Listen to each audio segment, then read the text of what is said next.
Audience में मौजूद बहुत सारे लोग मेरी इस बात से सहमत होंगे कि भारत में बहुत सारे शूरवीर ऐसी हैं जिनकी कथाएं हम तक पहुंची ही नहीं। ऐसी कथाएं जिसे सुनते ही आज की पीढ़ी में रक्त में उबाल आ जाए। ऐसी कथाएं जिसे सुनते ही लगता है कि महाभारत के कोई पात्र हैं।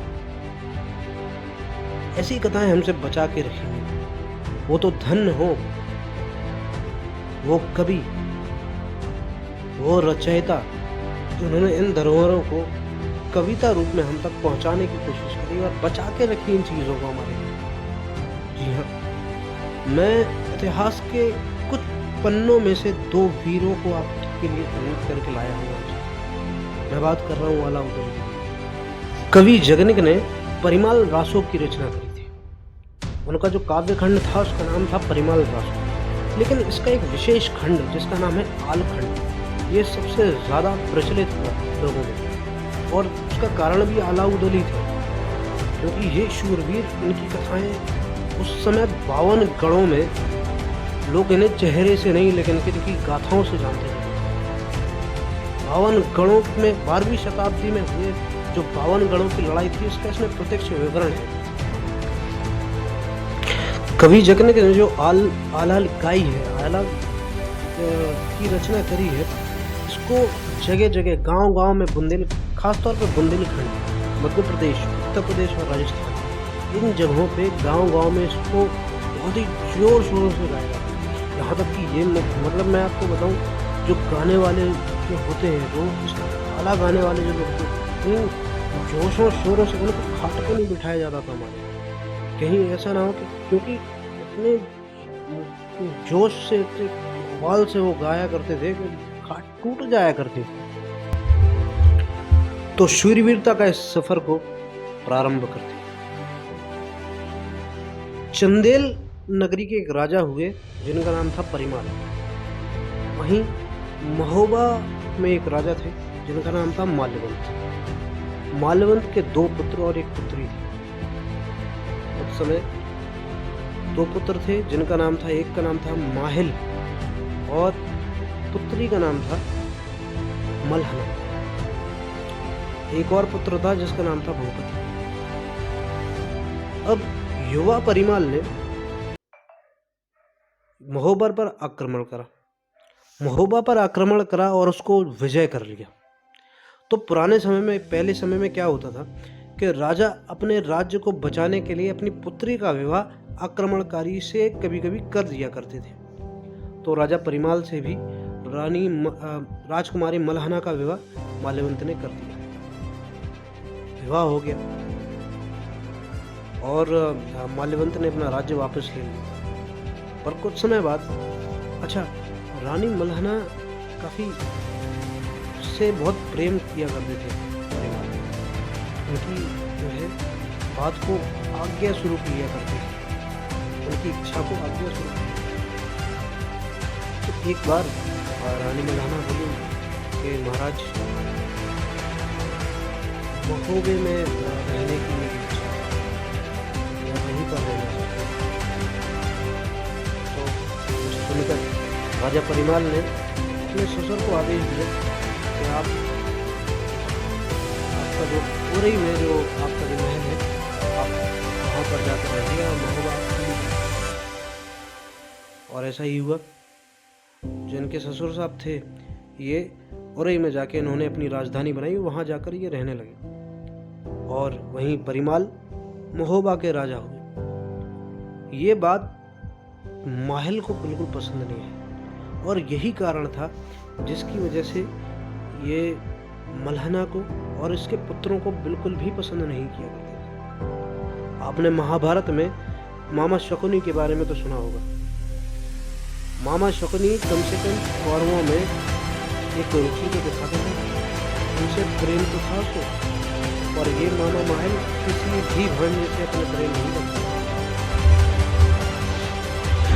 तो यही वो कारण हुआ जिसकी वजह से माहिल इतनी ईर्ष्या करता था।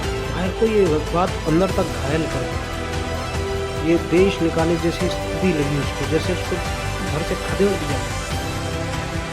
प्रकट में वो ऐसे दिखाता था जैसे वो बहुत प्रेम करता है, पर अंदर से वो बस नए षड्यंत्र रचा करता था और प्रयास करता था कब महोदय को ढूंढ मिले। कुछ समय बाद राजा परिमाल ने भी गुरु की आज्ञा लगी उन्हें और उन्हें गुरु ने आज्ञा दी कि अब आप जो है तलवार मत उठाइए अब आप। और ऐसा ही किया उन्होंने अपनी तलवार को त्याग दिया।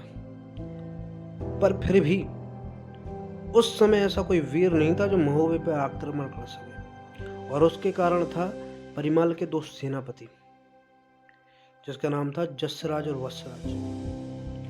ये 2 सेनापति ऐसे थे जिसकी वजह से किसी भी उस समय के वीर में हिम्मत नहीं पड़ती थी कि महोबे पर आक्रमण कर दे। एक दिन की बात है, एक बार एक मेला लगा था जहां पर एक जो राजा था वहां पर आया करते थे उस समय। तो वो 9 लाख का हार ढूंढ रहा था। 9 लाख का हार तो उसे नहीं मिला, लेकिन माहिल मिल गया।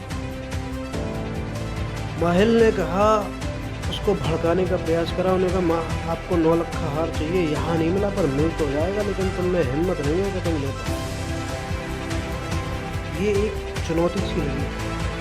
राजा ने कहा किसकी बात कर रहे हो, कहाँ मिलेगा? उसने बताया कि महोबा में मेरी बहन है, उसके पास में ऐसा 9 लाख का हार मैंने जीवन में देखा। लेकिन समस्या ये है कि वहाँ पर जो सेनापति हैं उनकी वजह से तुम छुड़ा नहीं सकते, लूट करनी पड़ेगी। पहली बार ये गए लूटने के लिए उत्तेजित होकर और पिट के बुरी तरीके से वहां से लौट आए, लेकिन घाव लग गया अंदर। एक बार और जब इन्हीं जसराज और वसराज के साथ में एक और इनके साथ में एक सैनिक हुआ करता था जो जैसे ये काफी मानते थे, वो एक बार बाहर गया हुआ था। तो जब वो बाहर गया था तो माहिल ने सूचना दी कि एक काम करो, रात में जाओ और रात में जाके डकैती ला। सही हुआ कि रात में गए, डकैती डाली, लेकिन एक साथ एक काम आया, एक जसराज और वसराज को बंदी बनाकर भी अपने साथ वापस ले आया अपने राज्य में ले आया। तो उसने उनसे बदला लेने की खोजू में उनको पीस दिया। तो जिन खोपड़ी थी ये बच गई, इसको इसने बरगद के पेड़ को काटा, ये सोचकर कि ये सबक होगा उन राजाओं के लिए जो यहाँ पर आक्रमण करने की सोच रहे। उस समय आधा और पूजल जो वीर थे 3 महीने के अपनी माँ के घर में।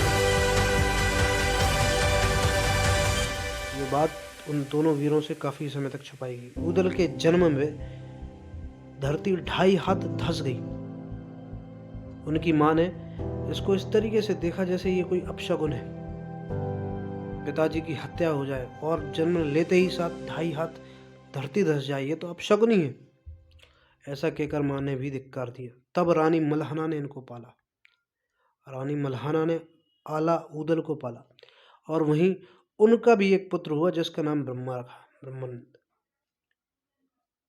अब राजा तो बड़े प्रसन्न हुए क्योंकि काफी उम्र हो चुकी थी जब उनका पुत्र हुआ। वहीं जो राज्य में एक ज्योतिषी हुआ करते थे उनका भी एक पुत्र हुआ जिसका नाम ढेवा रखा। रानी की एक और बहन थी जिससे उन्हें मलखान सुलखान की प्राप्ति हुई। ये 5-6 वीर के भाई, ये इनकी गाथाओं को सुनते हुए ऐसा लगता है कि महाभारत को कोई प्रकरण आप सुन रहे हैं। तो आज मैंने आपको साझा करी इनके जन्म का विवरण। अगली वीडियो में हम बात करेंगे कि कैसे ये बड़े हुए और कैसे इन्हें पता चला अपने पिताजी की मृत्यु के बारे में। सो आज के लिए धन्यवाद। जय श्री राम।